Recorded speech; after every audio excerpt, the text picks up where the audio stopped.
مساء الورد والفل والياسمين على احلى واجمل متابعين في الدنيا، يا رب تكونوا بالف خير. ما تنسوش تدعموني باللايك لان انا بفرح جدا باللايكات الحلوه بتاعتكم. واللي لسه ما اشتركش في القناه يلا بسرعه يشترك علشان القناه تكبر بيكم واقدم لكم كل حاجه حلوه لعيونكم انتوا. ونشوف مشكله النهارده. صاحبة مشكله النهارده بعتت لنا وبتقول: انا عبير، مشكلتي ان انا بيتي كان صغير جدا، يا دوبك الاوض جنب بعضها، يعني اللي بينام جنب حد او يعني بيتكلم مع حد تاني بيتسمع في الاوضة التانية. وانا بقى كانت مشكلتي من اول مرة وانا قايمة بالصدفة اشرب وسمعت ابويا وامي مع بعض كانوا بيقعدوا يقولوا حاجات كده ما كنتش لسه فاهماها كويس. كنت صغيرة ما كنتش عارفة يعني ايه الاصوات اللي بيطلعوها دي.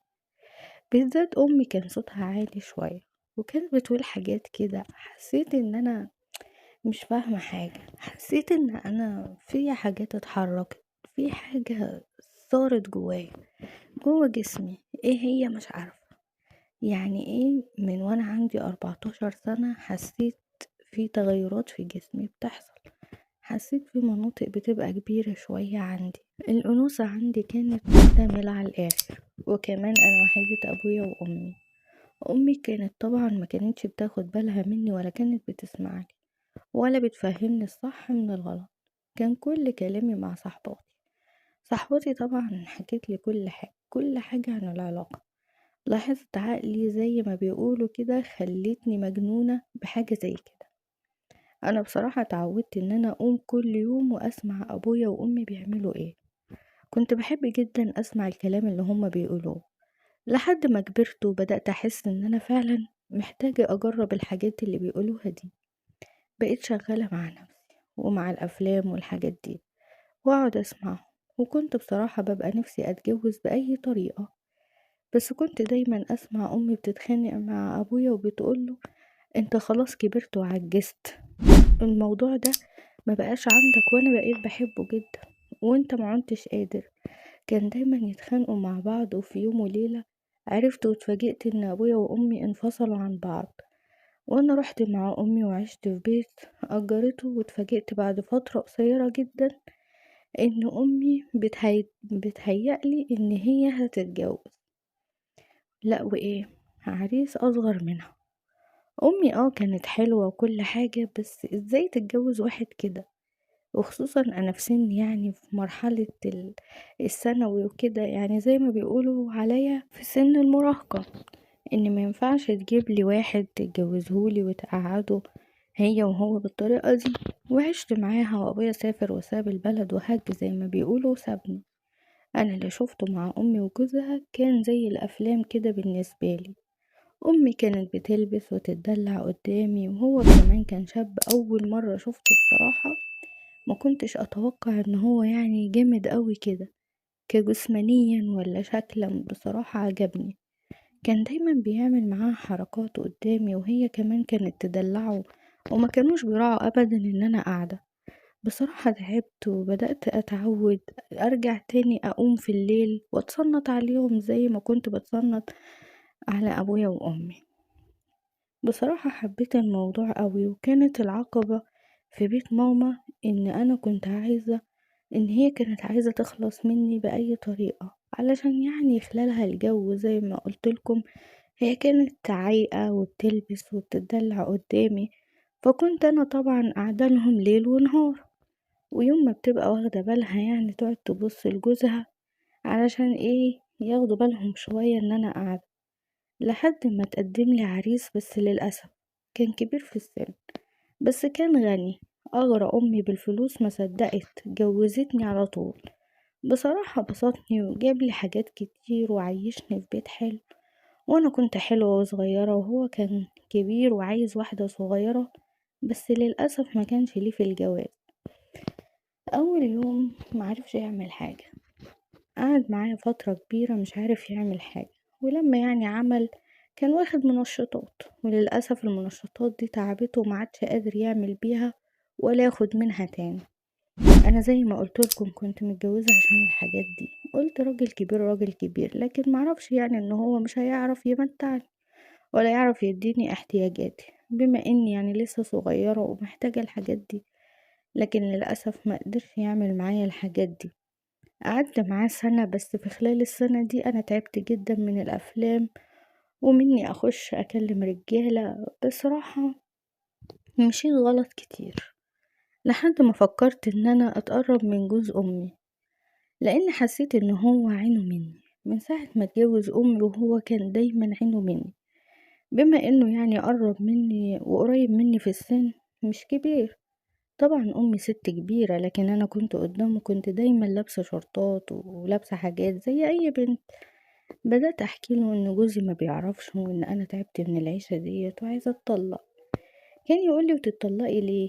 جوزك مش بيديكي فلوس كتير؟ اتمتعي بفلوسه واستغلي فلوسه. ولقيته في لحظة وهو بيتكلم بدأ يحط ايده عليا، بدأ يقرب مني.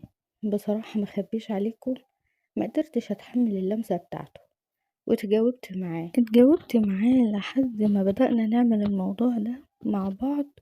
وحصل الموضوع ده من غير اي تردد مني، بما اني يعني انا متجوزة خلاص، وجوزي ما بيعرفش، وهو حاسس مني ان انا يعني محتاجة حاجة زي كده. وبدأت اعمل الموضوع ده معاه كل ما كان جوزي بيسافر، لانه كان بيسافر كتير وبيلف في اشغاله كتير وبيسافر. وكنت بتحجج دايما ما اروحش معاه في سفرياته علشان يخلالي الجو بيني وبين جوز امي، لانه كان دايما بيقعد يحكي لي ان هي ست كبيرة وان هي بتحب الحاجات دي، لكن انا مش متمتع معاها. انا عايز واحدة صغيرة زي ما بيقولوا. احنا الاتنين لقينا بعض، بقينا بنعمل الموضوع ده على طول، يعتبر يوميا لو جوزي سافر. اتمتعت معاه واتبسطت جدا، واداني كل حاجة انا كنت محتاجاها. كنت اتمنى ان انا اتجوز واحد زيه. المهم الموضوع كان ماشي كويس جدا، وكنا كل مرة نعمل حاجات مختلفة وأوضاع وحاجات، لدرجة ان هو عودني كمان ان احنا بنشوف افلام. بس كان في حاجات نفسي يجربها، وكان دايما يقولي ان هو نفسي اجرب الموضوع ده، اللي هو ما ينفعش، يعني اللي هو بيجيب امراض وفي الم للست وكده، اللي هو الموضوع اللي انتوا فاهمينه، اذا كان من ورا ولا من قدام. المهم تاني يوم الصبح وانا على السرير جيت اقوم، كنت بتوجع لدرجة ان انا صوتت: ايه ده؟ ايه الالم ده؟ وايه اللي انا حاسة بيه ده؟ ايه اللي انا فيه ده؟ ما قدرتش ارفع رجلي، طبعا الالم من المكان اللي هو كان دايما بيطلبه. استغربت، ما كنتش عارفة ايه اللي حصل لي. كنت لسه قايمة مدروخة، مانيش دريانة بنفسي، وحسيت كمان ان انا متعورة. وفعلا لقيت نفسي متعورة. قعدت اقول له: في ايه؟ ايه اللي حصل؟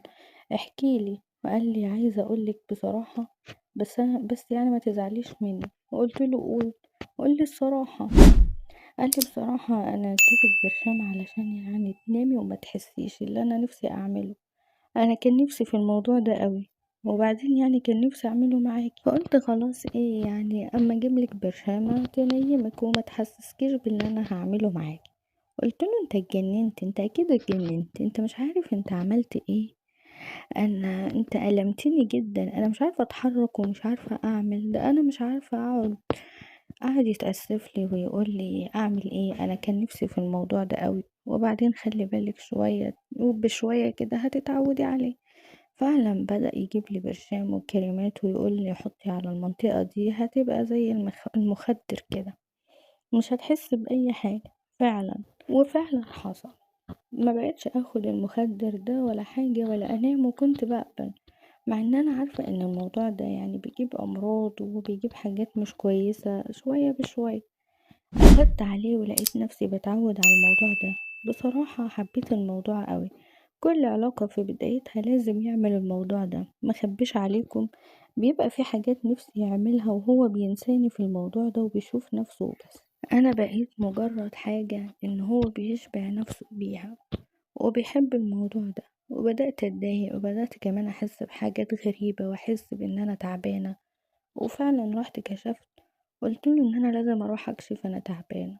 رحت كشفت، وطبعا الدكتورة عرفت لي الموضوع. طبعا الموضوع اللي انتي بتعمليه ده أو الممارسة من المكان ده، أولا جابلك التهابات، وجابلك زي حاجات كده في المكان ده. الموضوع ده هيفضل معاكي فترة كبيرة، تاخدي علاج.